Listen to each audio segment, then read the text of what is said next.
आज हम लोग क्लास 12 के फिजिक्स का पहला यूनिट इलेक्ट्रोस्टैटिक्स यानी कि स्थिर वैद्युतिकी पढ़ने जा रहे हैं। तो चैप्टर का नाम है स्थिर वैद्युतिकी, मतलब कि स्थिर आवेश का अध्ययन। इस चैप्टर में हम लोग पढ़ेंगे जो आवेश है, आवेश के बारे में ही पढ़ना है, लेकिन स्थिर आवेश के बारे में, नियत आवेश के बारे में। और यही आवेश अगर गतिशील हो, प्रवाहित हो, तो इसको पढ़ेंगे हम लोग आगे चल के विद्युत धारा में, क्योंकि आवेशों के प्रवाह को विद्युत धारा कहा जाता है। यहाँ पे जो पढ़ा जाएगा वो स्थिर आवेश के बारे में। तो पहले देखते हैं कि ये आवेश क्या है। चार्ज आवेश, आवेश किसी वस्तु का वह गुणधर्म है जिससे वह विद्युत एवं चुंबकीय क्षेत्र उत्पन्न करता है तथा इसके प्रभावों का अनुभव करता है।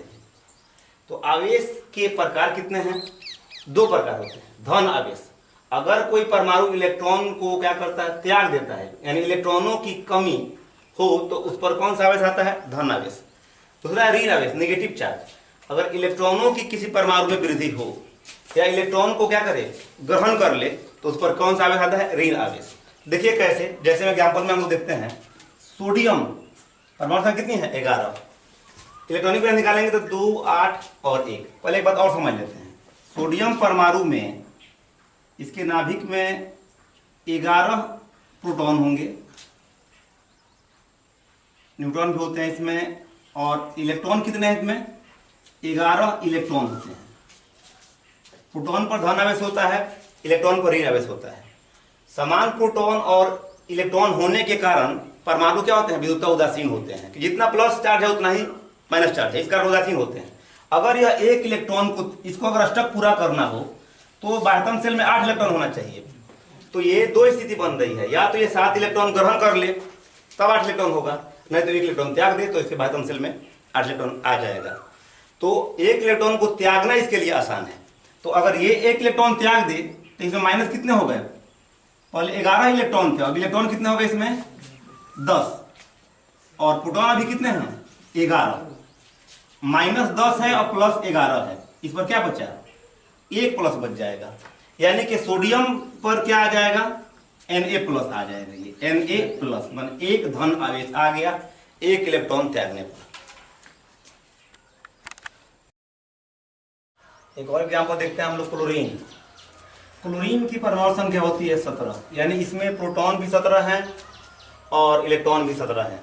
इलेक्ट्रॉनिक विन्यास निकालेंगे तो 2, 8 और 7। इसके बाह्यतम सेल में 7 इलेक्ट्रॉन है। अब ये स्टक पूरा करना होगा तो ये 7 इलेक्ट्रॉन को त्यागे, नहीं तो 1 इलेक्ट्रॉन ग्रहण करे। तो 7 इलेक्ट्रॉन को त्यागना आसान नहीं है, क्या करेगा? 1 इलेक्ट्रॉन ग्रहण कर लेगा। अब 1 इलेक्ट्रॉन ग्रहण किया तो इसमें इलेक्ट्रॉनों की संख्या कितनी हो गई? 2, 8 और 8 हो गया बाह्यतम सेल में, यानी 18 हो गई। अब इसमें माइनस कितने हैं? 18। प्लस कितने हैं? 17। तो 1 माइनस अधिक है यहाँ पे, यानी कि इस पर क्लोरीन पर एक माइनस चार्ज आ जाता है। अब देखते हैं आवेश का ऐसा ही मतलब क्या है। हमको मालूम है कि विद्युत धारा बराबर होता है आवेश बटा समय, तो आवेश बराबर हो जाएगा विद्युत धारा गुने समय, यानी कि विद्युत धारा कैसे, मतलब एम्पियर और समय का सेकंड। एम्पियर सेकंड होता है, जिसको कूलाम कहा जाता है, सीए कूलाम के नाम पर। एक और मात्रक है, बड़ा मात्रक है क्या? फैराडे। तो देखते हैं कि अगर दो आवेश जो है धन और ऋण, अगर दो आवेश एक पास में हो जाए, दोनों प्लस अगर एक जगह पे आए या दोनों माइनस एक जगह पे आए, तो दोनों सजातीय हैं, समान आवेश हैं दोनों। तो दोनों अगर समान एक जगह पे आएंगे तो उनमें क्या होगा? विकर्षण होगा। जैसे मान लीजिए कि एक ये छड़ है जिस पर प्लस आवेश है और एक और छड़ को हम यहाँ पे लेके जाएं जिस पर प्लस ही आवेश है, तब ये दोनों आकर्षित नहीं होंगे, ये इधर भागेगा और ये इधर जाएगा, यानी कि विकर्षण हो रहा है। या इस पर माइनस और इस पर भी माइनस हो तो क्या होगा? विकर्षण।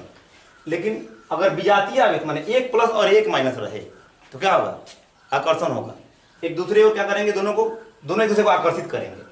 तो सजातीय आवेश में क्या होता है? विकर्षण, और विजातीय आवेश में क्या होता है? आकर्षण। इसी आकर्षण और विकर्षण का जो बल लगता है, इसको बोलते हैं विद्युत बल। इसके संबंध में सीए कूलाम का नियम भी हम लोग पढ़ेंगे आगे चल के। अब देखिए, जो परमाणु पर आवेश उत्पन्न होता है कारण क्या है? इलेक्ट्रॉन कारण है, क्योंकि इलेक्ट्रॉन के त्यागने या ग्रहण करने के कारण ही आवेश उत्पन्न होता है। अब कहेंगे कि इलेक्ट्रॉनों क्यों त्यागता है, प्रोटॉन क्यों नहीं? न्यूट्रॉन भी है उसके नाभिक में, लेकिन न्यूट्रॉन पर ना प्लस रहता है ना माइनस रहता है, इसलिए उसको हम लोग अभी नहीं पढ़ रहे हैं। तो देखिए बाह्यतम कक्ष में उपस्थित कौन रहता है? इलेक्ट्रॉन रहता है। प्रोटॉन तो नाभिक में होता है नहीं।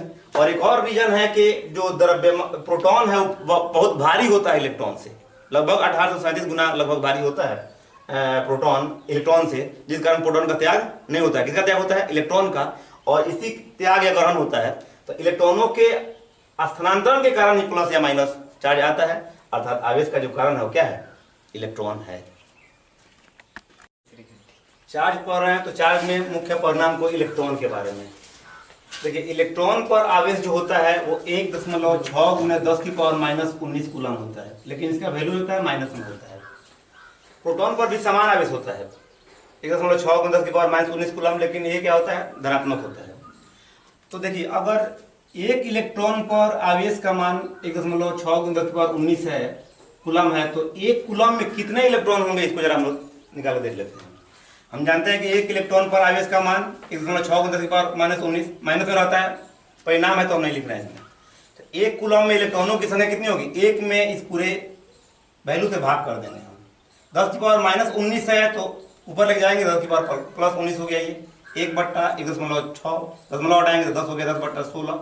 10 में 16 से भाग देंगे तो 0.625 गुना 10 की पावर 19 इलेक्ट्रॉन होंगे। क्या करेंगे? इसको मानक रूप में लिख देंगे तो ये 0.1 अंक इधर चला जाएगा, 6.25 तो एक घात क्या होगा? कम हो जाएगा, यानी कि 6.25 गुना 10 की पावर 18 इलेक्ट्रॉन होंगे कितने? एक कूलम में। अब जो सजातीय आवेशों के बीच या विजातीय आवेशों के बीच जो आकर्षण या विकर्षण बल लग रहा है, जिसको विद्युत बल कहा जाता है, इसके संबंध में सीए कूलाम ने एक नियम दिया था, 2 नियमों को दिया था, जिसको कूलाम का नियम कहा जाता है। तो कूलाम के नियम को हम लोग पढ़ने जा रहे हैं। विद्युत बल के संबंध में कूलाम का नियम। तो 2 आवेशों के बीच लगने वाले आकर्षण या विकर्षण बल के संबंध में कूलाम ने 2 नियमों को दिया है। पहला नियम है कि दूरी स्थिर रहने पर 2 आवेशों के बीच लगने वाला बल आवेशों के परिणामों के गुणनफल के समानुपाती होता है। और दूसरा नियम है कि अगर परिणाम स्थिर हो तो ये जो बल लगेगा वो उनके बीच के दूरी के वर्ग के व्युत्क्रमानुपाती होता है। देखिए कूलाम के नियम का जरा हम लोग बीजीय रूप देखते हैं। मान लेते हैं कि 2 बिंदु आवेश है यहाँ पे Q1 और Q2। एक पर जो आवेश का मान है, चार्ज का मान वो Q1 है, दूसरे पर आवेश का मान Q2 है, और दोनों के बीच की दूरी कितनी है? R है। तो पहला नियम क्या कहता है कि इनके बीच जो लगने वाला बल होगा, विद्युतीय बल या आकर्षण हो या विकर्षण हो, जो बल होगा वो दोनों आवेशों के परिणाम के गुणनफल के समानुपाती होगा, यानी कि F समानुपाती Q1 गुने Q2। दूसरा नियम कहता है कि ये जो आकर्षण या विकर्षण बल लगेगा, विद्युतीय बल, इनके बीच की दूरी R, दूरी हम R माने हुए हैं, दूरी के वर्ग के व्युत्क्रमानुपाती होगा। हम दोनों नियमों को अगर मिला दें समीकरण 1 और 2 से, तो F समानुपाती है किसके? Q1 गुने Q2 के, और व्युत्क्रमानुपाती है R स्क्वायर के। समानुपाती का चिन्ह हटाएंगे तो एक नियतांक ले लेते हैं K एक नियतांक है, और K का मान होता है 1/4 पाई एप्सिलॉन नॉट, जहाँ एप्सिलॉन नॉट मुक्त आकाश की परावैद्युतता है, जिसका मान 8.9 गुने 10 की पावर -12 फैराडे प्रति मीटर होती है। इसको हम बाद में पढ़ेंगे आगे चल के।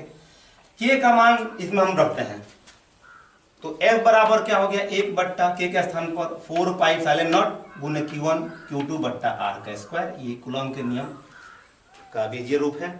अब एक और क्वेश्चन इसमें बन जाता है कि कूलम के नियम की परिसीमा क्या है, ये बताने के लिए। तो ये कुछ दोष है। यह नियम जो है सिर्फ बिंदु आवेशों पर कार्य करता है, बड़े मान के लिए कार्य नहीं करता है। दूसरा है कि कूलम का जो ये बल है, ये क्या केंद्रीय बल लगता है। तीसरा ये कि तृतीय गति नियम के अनुरूप ही है, मतलब अन्योन्य बल पर ये आधारित है। चैनल को सब्सक्राइब करिए, शेयर करिए, अधिक से अधिक लाइक करें और कमेंट बॉक्स में कमेंट करें। आप सभी